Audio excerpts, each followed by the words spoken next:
मैं नित खैर मंगा सोने में तेरी दुआ ना कोई और मंग दी।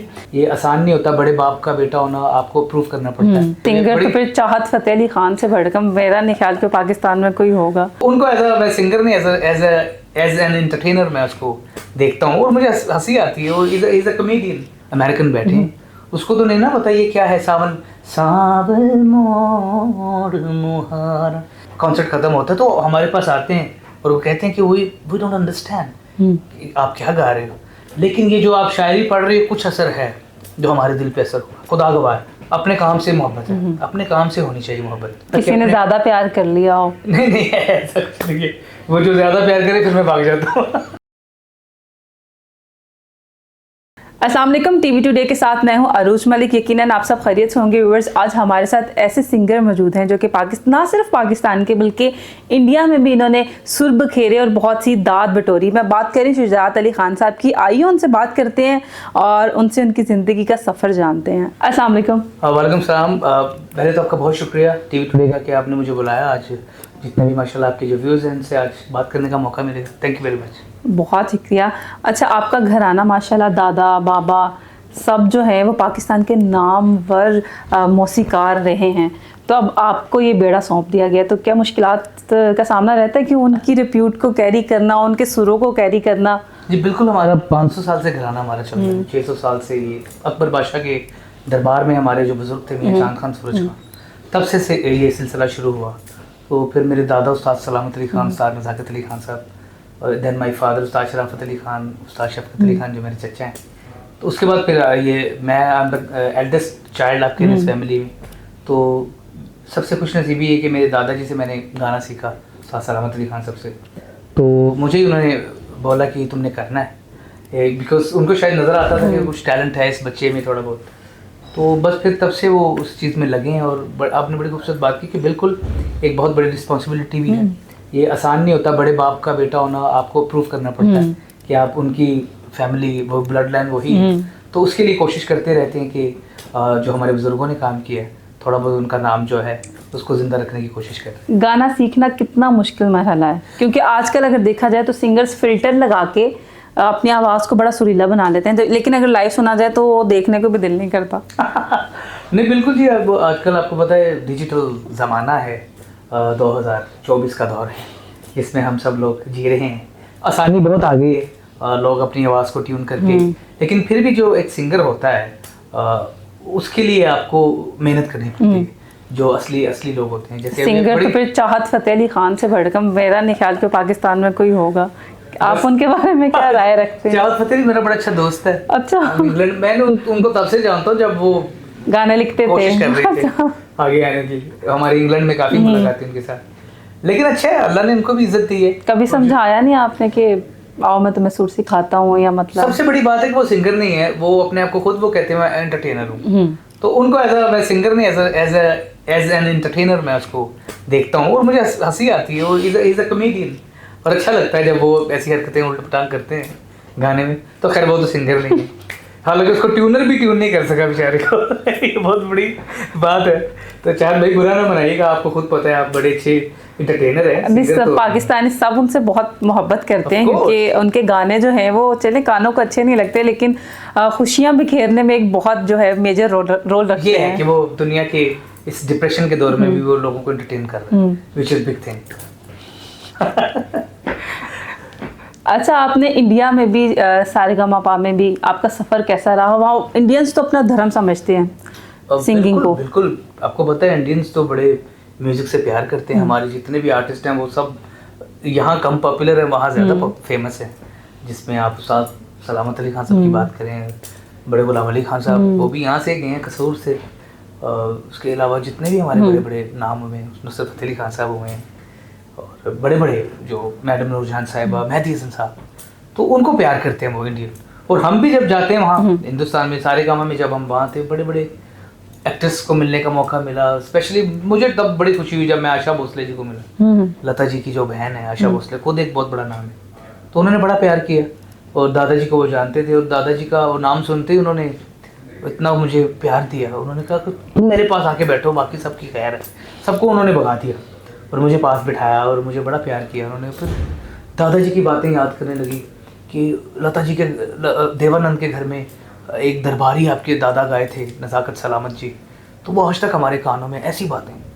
तो वहाँ फिर आपको पता है कि वहाँ पता चलता है जाके फ़नकार को कि उसकी इज़्ज़त क्या है। हमारे जितने भी बड़े बड़े सेलिब्रिटी हैं, वो जो हिंदुस्तान से जिनका नाम हुआ, तो वो ये क्रेडिट देना चाहिए। ये इज्जत पाकिस्तान में क्यों नहीं मिल पाती?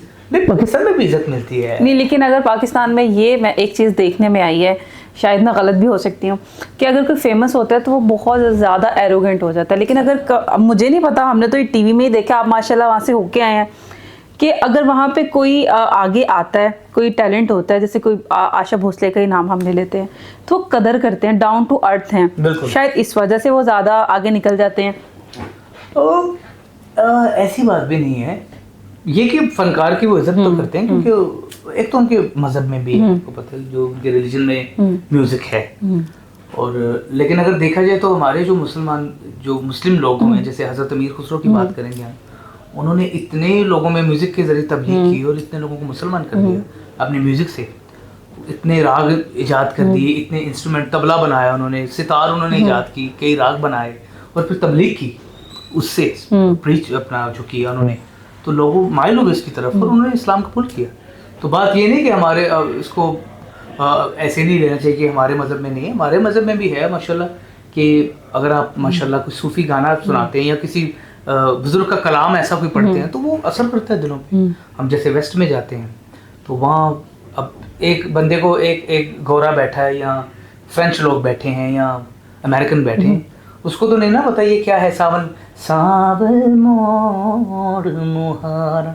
लेकिन वो जब कॉन्सर्ट ख़त्म होता है तो हमारे पास आते हैं और वो कहते हैं कि वी डोंट अंडरस्टैंड आप क्या गा रहे हो, लेकिन ये जो आप शायरी पढ़ रहे हो कुछ असर है जो हमारे दिल पे असर हुआ। तो जो हमारा म्यूज़िक है, जो सूफ़ी म्यूज़िक की मैं बात कर रहा हूँ, तो उसके ज़रिए दुनिया में आप एक मोहब्बत का पैगाम देते हैं। तो यहाँ भी कदर, बिल्कुल आपने बड़ी आपकी बात पे आऊँगा, कदर है हमारे लोगों में भी, लेकिन बहुत कम है। हमारे जो लोग हैं ज़्यादातर अगर नाम हो जाए तो हमारी जो आवाम भी है वो एक तो टांग खींचना शुरू कर देती है। अभी कितने यूट्यूबर मैं देखता हूँ, उनको चढ़ाया भी खुद है और उसके बाद उनके दुश्मन भी बन जाते हैं। तो कितनी बुरी बात है ये। या तो पैसे भी तुम लोग उनको दे रहे और बाद में फिर वो तुमसे अच्छा नहीं मिलते। आपने बड़ी खूबसूरत बात की कि दिमाग खराब हो जाता है। जाहिर बात है, एक बंदा जो घर से बाहर जा रहा है उसको कोई दुकानदार नहीं जानता, उसको मुंह नहीं लगाता, अल्लाह उसको इज्जत दे दे तो उसका दिमाग ही खराब होगा ना। तो यहाँ भी रुचि, यहाँ वो आ जाती है खानदानियत। आपका खानदान क्या है, आपकी अपब्रिंगिंग क्या है, आपका स्कूल ऑफ थॉट कहाँ से आप आ रहे हैं, तो ये बड़ा मैटर करता है। आपने बात की कि सुरों के साथ और शायरी के साथ मोहब्बत बांटी जाती है। कितनी मोहब्बतें बांट चुके हैं आप, कितनी बार मोहब्बत समेट चुके हैं आप, कितनी बार मोहब्बत की है? मैं तो समेटते हैं जी। मैं तो मैं ये नहीं कहूँगा कि मैं थक गया हूँ, मैं तो चाहता हूँ कि और समेटूँ। नहीं, वो वाली मोहब्बत है जो मोहब्बत है। अरे वो बस मैं आपको सच बताऊँ, वो एक नाम की मोहब्बत है। वो होती है मोहब्बत, अपने काम से करना चाहिए, होती रहती है मोहब्बत। नहीं, खुदा गवाह, अपने काम से मोहब्बत है, अपने काम से होनी चाहिए मोहब्बत। और वो तो वैसे इंसान चलता ही रहता है, चलता रहता है। लेकिन ये भी नहीं कि किसी का दिल दुखाना या किसी के साथ खेलना, ये इसके खिलाफ हूँ, ये नहीं। अगर एक रूहानियत भी कुछ चीज़ होती है, तो यू कैन बी स्पिरिचुअल। कोई इंटरेस्टिंग सा वाक़या आप इस हवाले से सुनाना चाहें, अगर ये इंडिया में आपने देखा हो, पाकिस्तान में या वर्ल्ड वाइड आप माशाल्लाह मूव करते हैं, तो कोई एक वाक़या आप सुनाना चाह रहे हो? खैर वाक़या तो कोई ऐसा है नहीं, क्योंकि हम जहाँ भी जाते हैं हमारे फैंस बनते हैं, लोग, दुनिया प्यार करती है। यहाँ तक किसी ने ज़्यादा प्यार कर लिया हो? नहीं ऐसा कुछ नहीं है। वो जो ज़्यादा प्यार करे फिर मैं भाग जाता हूँ। वो प्यार वाला, असल में प्यार इतना ही जो एक दायरे में रहे, एक अदब का, एक रिस्पेक्ट का रिश्ता आपका कायम रहे, तो मैं उसी मोहब्बत को मोहब्बत मानता हूँ। अच्छा, जब आपको सिखाया जाता था गाना, तो क्या चतरोल भी होती थी कि अच्छा सही सुर नहीं लग रहे, कुट शुट भी पड़ती थी? पढ़ती होती है, अच्छा, अक्सर पड़ जाती है। लेकिन मैं अपने बारे में ये कहूँगा कि ये अल्लाह का शुक्र था कि मैं वो स्टूडेंट हूँ अपने दादा का, कि जो बल्कि उनसे रिश्वत लेके गाना सीखता था। तो दादाजी मुझे कहते थे कि मैं उनसे पैसे मांगता था, मुझे 10 रुपये चाहिए, 20 रुपये चाहिए, तो मुझे कहते थे कि पहले कि ये राग सीखो, ये बंदिश सीखो, तो फिर तुम्हें 20 रुपये मिलेंगे। तो खुदा गवाह के लालच से मैं अपने दादाजी से ऐसे बंदिशें सीखता रहा हूँ और पैसे लेके भाग, मुझे पता ही नहीं था आज मैं कौन सी बंदिश में, वो जब मुझे याद आता है तो मेरी आंखों में आंसू भी आते हैं कि मैं इतना खुश नसीब हूँ कि इतने बड़े लोग उस्ताद सलामत अली खान साहब, जिनका दुनिया कान पकड़ के नाम लेती है म्यूज़िक वर्ल्ड में, वो उनसे मैं सीखता रहा हूँ और वो मेरे दादा हैं। अब मुझे फील होता है कि यार मैं प्राउड फील होता है। लकी आए हैं, प्राउड भी नहीं, मैं ये फील करता हूँ कि यार इतना अल्लाह का करम है कि अल्लाह की मेहरबानी है कि उस्ताद सलामत अली खान मेरे दादा हैं। हालांकि वो कुछ और बात है। आपने कभी सोचा कि लोगों बाकी जो अब जनरेशन है उसको टीच करने का कि अच्छा अब गाना सुनाया जाए, कान थक गए हैं बेसुरी और इस तरह की आवाज़ें सुन सुन के, तो कुछ अच्छा काम किया जाए, ऐसा कभी नहीं सोचा? बड़ी अच्छी बात कर रहे हैं आप। मैं बिल्कुल जिस पे काम कर रहा हूँ, कोशिश कर रहे हैं कि एक ऑनलाइन एकेडमी बनाई जाए, जैसे आजकल वर्चुअल जो क्लासेस होती हैं, तो म्यूज़िक की इंशाल्लाह हम उस पर वर्क कर रहे हैं, जिसमें बहुत से लोग हैं जो, जैसे मैं यूके जाता हूँ या अमेरिका जाता हूँ, दूसरे मुल्कों में जाता हूँ, तो लोग कहते हैं हमें गाना सिखाएं। तो ये एक मैं कोशिश कर रहा हूँ कि एक ऐसी चीज़ बना दी जाए जिससे सबको एक फ़ायदा मिल सके। कहते तो नहीं पहले मिठाई का डब्बा लेके आए, सूट लेके आए, नहीं अब तो एक चेक दें फिर सिखाऊंगा। नहीं, अब सिर्फ चेक मांगता हूँ। नहीं, ये आपको पता है हमारा डाइट कॉन्शियस, मिठाई नहीं हम खाते। हमारा ओढ़ना बिछोना भी यही है ना। बिल्कुल, नो डाउट। हमारा तो प्रोफेशन भी म्यूजिक है, लेकिन वो अलग बात है कि हम इससे इश्क ज़्यादा करते हैं। प्रोफेशन बहुत आप देखें ना, दुनिया आज भी अपने स्टाइल के लोग गाने गा रहे हैं, लेकिन हम अब भी कोशिश कर रहे हैं कि क्लासिकल म्यूजिक जो है, अभी जो रिसेंट हमने एक ऑल पाकिस्तान कॉन्फ्रेंस में गाया, या जो मेरे दादाजी के नाम से बहुत बड़ी कॉन्फ्रेंस होती है याद सलामत, 2 दिन का फेस्टिवल है। अभी मैंने शब शराफत मेरे फादर की जो बरसी अभी ज़ेबिस्ट यूनिवर्सिटी में हमने की, उसमें सारे यंगस्टर थे और फ्री ऑफ कॉस्ट जितने भी हमारे और भी आर्टिस्ट थे, मेरे जितने भी कज़न थे, भाई थे, वो सब फ्री ऑफ कॉस्ट गए हैं। और वो यानी कि देखिए ना आप कि हम फिर भी क्लासिकल को इस दौर में भी हम अपने जो म्यूज़िक को सब प्रमोट कर रहे हैं। तो ये हमारा यही रहेगा कि पैसा हमें पैसे से इतना इश्क नहीं, हमें इस काम से इश्क है। अच्छा, किसी के पास पैसे ना भी हो, जो चेक ना दे सकता हो, लेकिन आप कहेंगे लेकिन उसको कहेंगे कि भाई तुम थोड़े दे लो, लेकिन तुम सीखो। लेकिन वो अकेला मैं नहीं हूँ ना, उसमें फिर तबला प्लेयर भी होगा, जो तबला भी सीखना चाहते हैं वो तबला सीखेंगे, जो सितार सीखना चाहते हैं उनके लिए सितार होगी। अगर मेरे लिए वोकल म्यूजिक है, वो वोकल म्यूजिक में मैं खुद भी उनको क्लासेस दूंगा, मेरे कजन भाई हैं वो लोग सब ज्वाइन करेंगे, तो फिर मुफ्त तो नहीं ना वो करेंगे, उनका भी यही प्रोफेशन है। ये बड़ी प्योर बात है, इनके लोग कैमरे के सामने अच्छा बनने के लिए कह देते हैं मसला ही कोई नहीं, आ जाए, लेकिन इन्होंने जो अंदर है वो ही बाहर है कि नहीं यार कुछ तो बनता है, ऐसे तो नहीं होता। सच बोलना चाहिए ना, उनको भी पता है, जो माशाल्लाह सीखने आएंगे दे अंडरस्टैंड। चलो अगर 50,000 नहीं दे सकते तो चलो भाई 10-20 तो दे ही सकते हो ना, ताकि वो जो पठानों वाले रेट पे आ गया पठानों वाले नहीं, ये लालच दे रहा हूँ कि सीखने तो आओ ना, उनके दिल में तो आए ना। बेस्ट एज कौन सी है गाना सीखने के लिए? बचपन, जब आप छोटे होते हैं, जैसे 4-5 साल, एक तो आपका ज़हन बहुत तेज होता है, कुछ भी सीखना चाहते हैं, आपका जिस्म बहुत साथ दे रहा होता है।